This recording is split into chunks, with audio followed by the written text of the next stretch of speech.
you're out there and then the guy on stage says, hey, call it a price improvement. That's wrong. It's not an improvement to the seller. It's an improvement for you because now you're finally getting closer to the proper price that you should have been at in the first place, right? We don't win price listings like the listing price war to get reductions because nobody wants to reduce their price. It's never a price improvement. It's always a price reduction. We had to learn to differentiate ourselves. Before we can talk about pricing your home, we have to have the right strategy based off of your needs, based off of your goals, your desires. We can't just talk pricing until we make sure that we're all on the same page.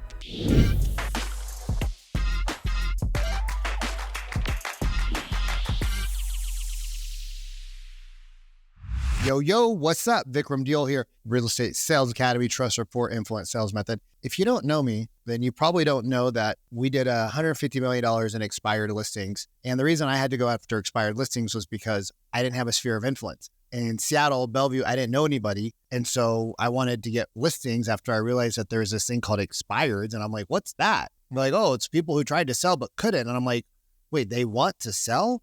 Like, I am so in for that, right? And so if you've ever gone on a regular listing appointment, they're hard. But imagine going up on a listing appointment where the seller has already failed once before. If you think of regular listing appointments hard, think about the challenges that you have with somebody who's already skeptical about what the claims that real estate agents make are. And so we had to learn to differentiate ourselves because I didn't have a lot of opportunity because we weren't really good on the phone at first. And we were going up against really great agents. Because when somebody has a property in the Seattle market, which was $1 million, $2 million, $3 million, they tend to be a lot more critical of who they bring in on the second round. And I mean, it makes sense, right? Like if you had your house on the market for 90 to 120, 150, 180 days, wouldn't you be a little bit more critical of who you brought in? And so what we learned was from my good mentor, my friend, Shran Srivastava, what he started teaching me was that there are better ways to talk about pricing, but before you could talk about pricing, you need to talk about pricing strategies. Now you might be like, yo, Vic, what does that mean? If you want to talk pricing, wouldn't it be important first for your sellers, your prospects, your potential clients to understand pricing strategies? And before we could talk about pricing, wouldn't it be important that they understand the market dynamics? Wouldn't it be important for you to understand the market dynamics? And so what we created over the years was, how do we talk about pricing in one slide or one page of the presentation? And then how do we talk about pricing, like the actual CMA? So how do we talk about pricing strategy and then talk about pricing? All right, pricing strategy, then we talk about market dynamics, and then we talk about the actual price.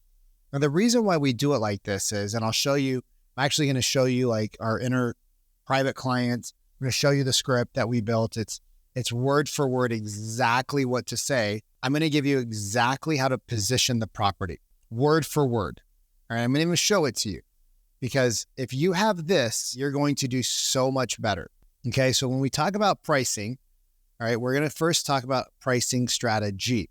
All right, so Mr. and Mrs. Seller, before we can talk about pricing your home, we have to have the right strategy based off of your needs, based off of your goals, your desires, right? Because we can't just talk pricing until we make sure that we're all on the same page. So would it be okay if I walked you through the 3 pricing strategies that are available to you as a home seller?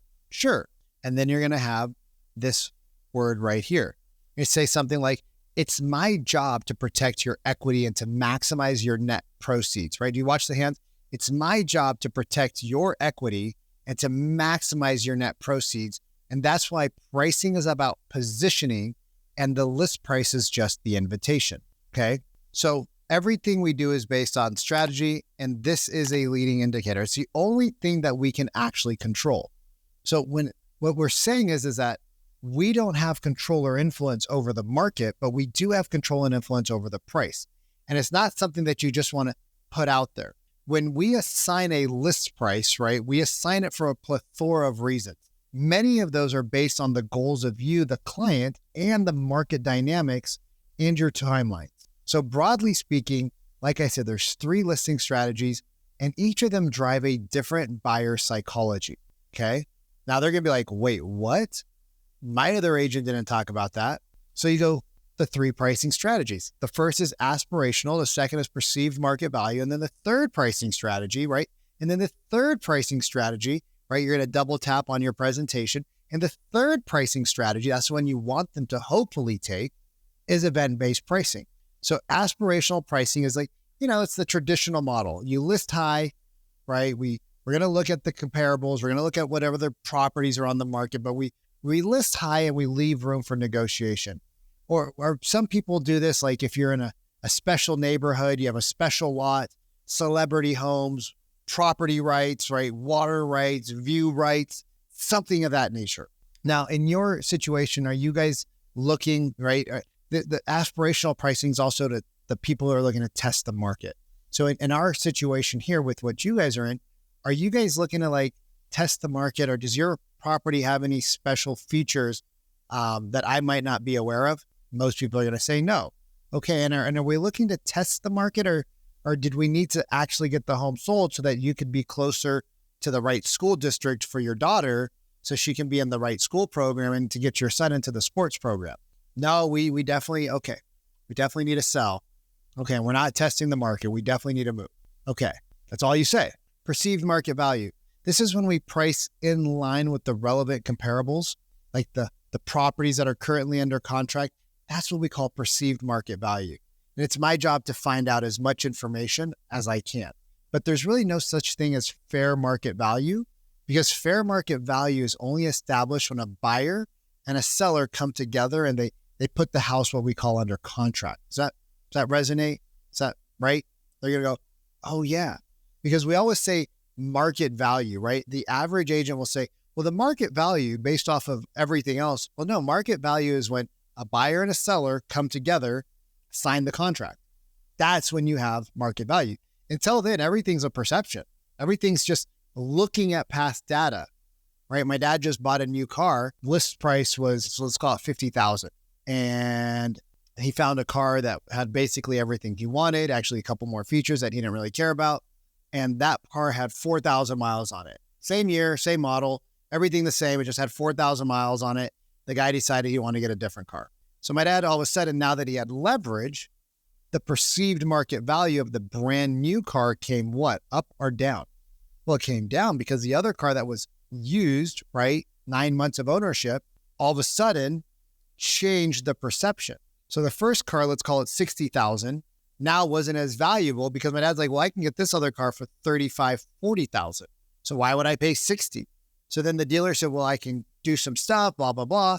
He ended up going with the used car and got a great deal on it. And he was like, I saved 35, 40% over the used car. I was like, that's a pretty good deal. Pretty good deal on an S-Class, right? Perceived market value changes based off of competition. So if your house is listed at 500,000, Mr. or Mrs. Seller, and a house comes on the market tomorrow for 450, what if it's a little bit nicer, a little bit bigger, on a little bit more of a quiet street, a little bit more updated, and it's 10% less than your house? What are the buyers going to think in the market? Is your home now a good deal or a bad deal compared to this house? Well, I guess the perception is going to change, right? Do you see how like market value only exists when a buyer and a seller come together and they put the contract together? Well, I guess I never thought of it like that. Yeah. So what we'll do is we'll look at the comparables. We'll look at what's on the market. We'll really study and analyze it. And then we'll see kind of like what the fair range would be for this, if this is the strategy you want to go to. But the third strategy, right? This is what we call event-based pricing. And you're going to double tap with your pen, right? So I always have a pen in my hand. So if you're using an iPad, you're going to double tap, right? I don't know if you guys could hear that. Maybe you heard that, but you're going to double tap loud on the actual event-based pricing, because that's where we'd like them to go. Because we know in most markets that if you go event-based pricing, you're probably going to have the most buyers, most eyeballs on it. You're probably going to have the most opportunity, right? You're probably going to have the best chances of getting the highest price because you're going to drive competition. So Mr. and Mrs. Seller, this is where, right, event-based pricing is where a seller prices a little below relevant properties to stand out. I remember how we just talked about the 450 versus the 500. And this is to create an auction-like environment, right? To create offers, to create momentum. And then we can win with the negotiation advantage as opposed to a pricing disadvantage. With the negotiation advantage, right? See how negotiation advantage versus a pricing disadvantage. Any questions on how that one works? Well, so hold up. So you're saying that if we see everything on the market for 500, we should come in below 500? Well, we're not saying you have to, but tell me more about your thoughts. Well, what happened? Now they're going to start to express their objections. This is called objection prevention, right? We don't win listing, right? We don't win price listings like the listing price war to get reductions because nobody wants to reduce their price. It's never a price improvement. It's always a price reduction. When you're out there and the guy on stage says, hey, call it a price improvement. That's wrong. It's not an improvement to the seller. It's an improvement for you because now you're finally getting closer to the proper price that you should have been at in the first place. It's actually bad for the seller because they were planning their life at 450 and now you're at 420. That's not great. They're not happy. They're like, oh, really? So we win pricing and we win price drops here because now we say, so I guess like based on your current situation, right? Which one feels like where you're at now? Like where should we be at with our pricing strategy? Do you see how when we have a strategy, well, honey, we definitely can't be what he calls aspirational. Well, I know, babe. I mean, we need to be in the new school by September. Otherwise we might be on a lottery system. We might have to spend the whole year in the same school district as we're in now. And that could be really detrimental to the kids. Yeah, I know, babe. We definitely don't want to do that. And we don't want to be moving in the middle of the school year either. Like that's going to be super hard. Oh, okay. So, I mean, it's kind of scary though, babe, to think about going in at a price under market, like under the perceived market value, right? So like, right. And they're going to start talking. And when they talk in front of you, you get to just sit back, let them talk for a few minutes. And then they're going to come up and they're going to go, well, Vic, we definitely need to sell the house. Like we need to sell the house. We have to get the kids in school. We already had it on the market. It didn't sell. We can't afford to go through that again. Where do you think we should come in at? And you say, well, before we talk about that, right? I guess we could take out aspiration. We're not going to try to list high and negotiate down, right? That obviously that strategy doesn't work, does it? No. So now I guess we're somewhere in between what like would be perceived market value, like coming in at what the other competition's coming in at, or coming in slightly underneath to beat them, and then see if we can create a bidding war, correct? And after we do what we do to your home, right, to get your home ready, as we talked about in our 4-phase approach, it's going to look like a brand new listing. People won't even recognize it because we're gonna just help you maximize the showing space, right? So I guess maybe it might be better if we talk about market dynamics, and then we can come up with the right strategy. But I guess we know that we're somewhere in between like event-based pricing and kind of like what the other properties are listing at. Is that fair to say? And they say yes. And now what we've done is gotten rid of high pricing, right? Now we've gotten rid of high pricing, and now we can talk about the market dynamics. And we know that we're going to be somewhere in between perceived market value and coming in slightly under the market. They might ask you a question, well, hey, how much under the market should we come in at? And you'll say, well, that's a great question. When I show you the research that I put together, we actually saw that the properties that came in like 3% under the market, which isn't very much, sold for 7 to 8% more. So let me talk a little bit more about market dynamics, and then we could talk about the research, and then we could talk about what's going on right now in today's day. And then we could kind of come up with that, remember that price range, or what would we call the invitation to your home pricing. Would that be cool if we could do that? And we take the time to educate them. Yes, Vikram, this takes a little bit longer, but isn't this better to spend 20 minutes here, 25 minutes here if you need to? Isn't this where all of your presentation is? Isn't this what they really do? Do they really care about everything else we do, or do they care about picking the right price that will cause the home to get the right amount of buyers, to get the right offer so that they get the offer that they want, the terms that they want, and get the home sold in the time frame that they want. Isn't that the most important?